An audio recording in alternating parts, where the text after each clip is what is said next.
Shalom, selamat pagi Bapak Ibu. Kita bersyukur pagi hari ini kita boleh bangun pagi semua karena anugerah Tuhan.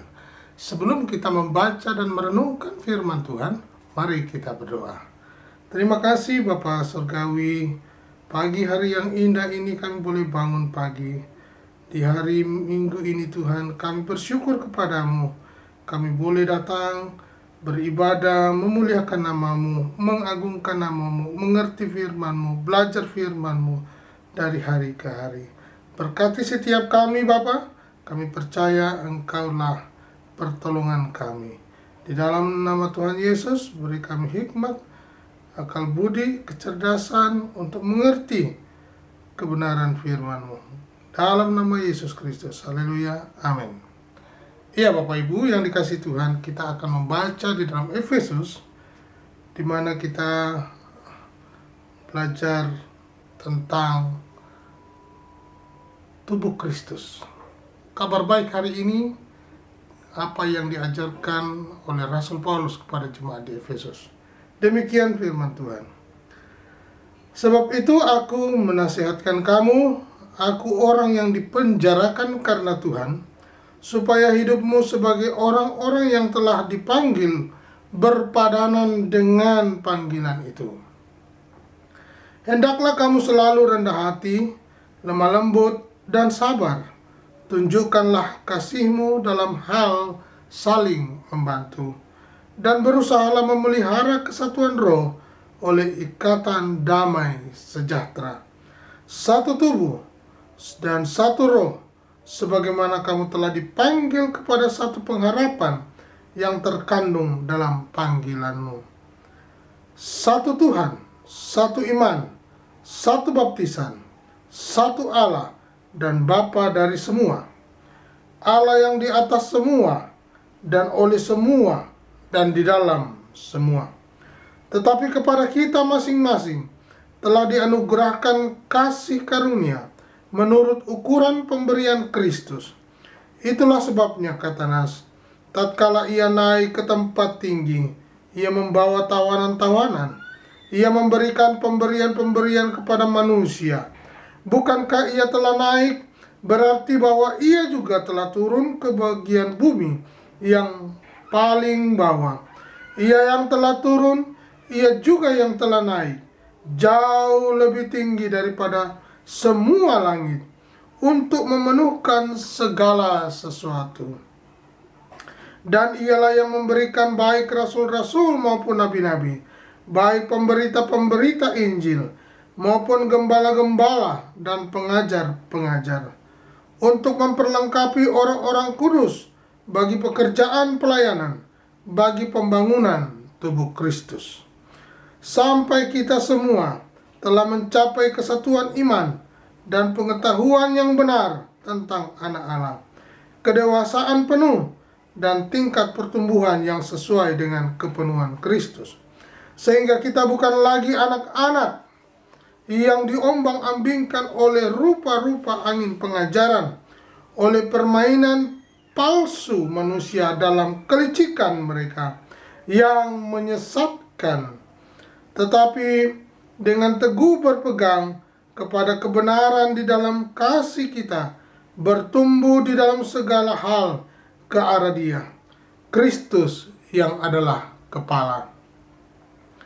Daripadanya lah seluruh tubuh yang rapi tersusun dan diikat menjadi satu oleh pelayanan semua bagiannya, sesuai dengan kadar pekerjaan tiap-tiap anggota, menerima pertumbuhannya dan dari membangun dirinya dalam kasih. Bapak Ibu,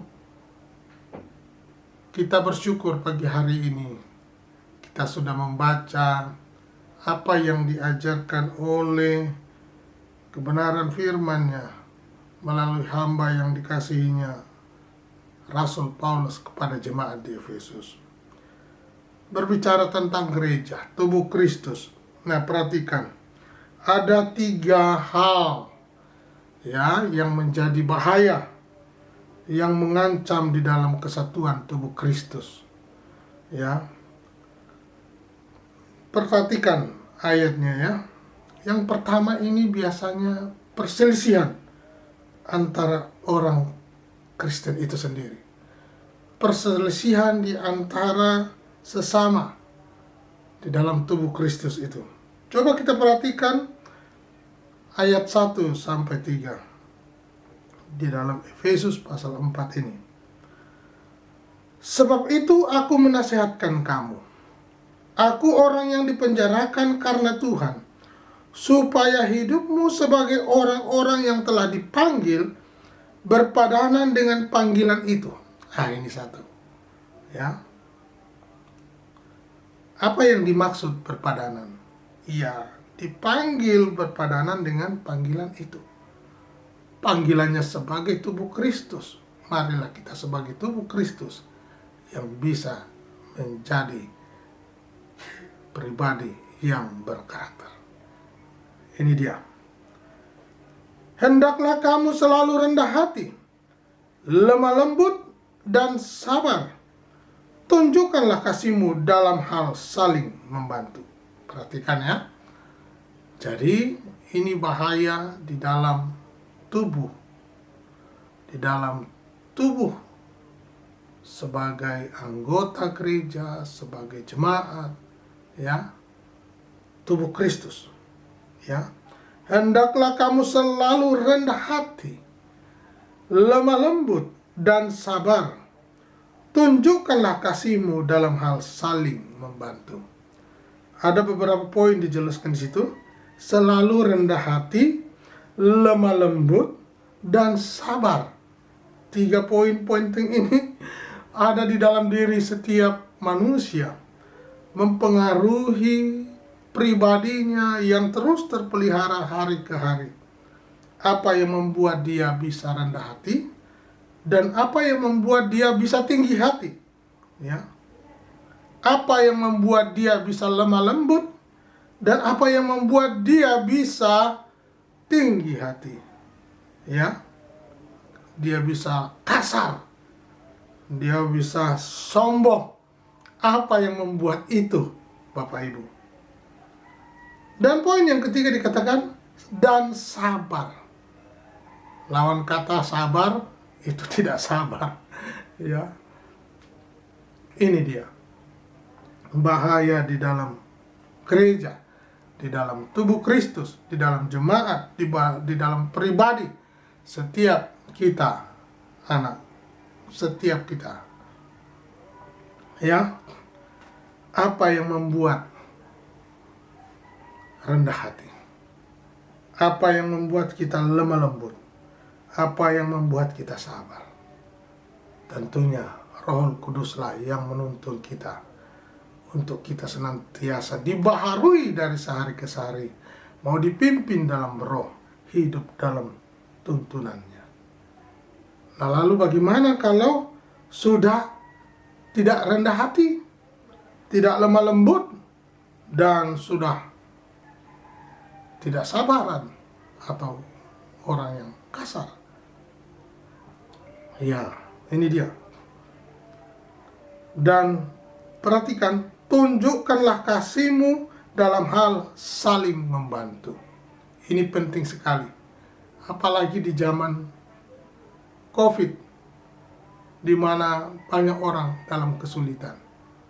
Apakah ini senantiasa lahir dari diri kita sendiri, atau ada niat yang baik dalam diri kita untuk menunjukkan kasih kita dalam saling membantu itu? Apakah Bapak Ibu sudah melakukannya? Apakah Bapak Ibu sudah mengerjakannya? Ini dia firman Tuhan katakan.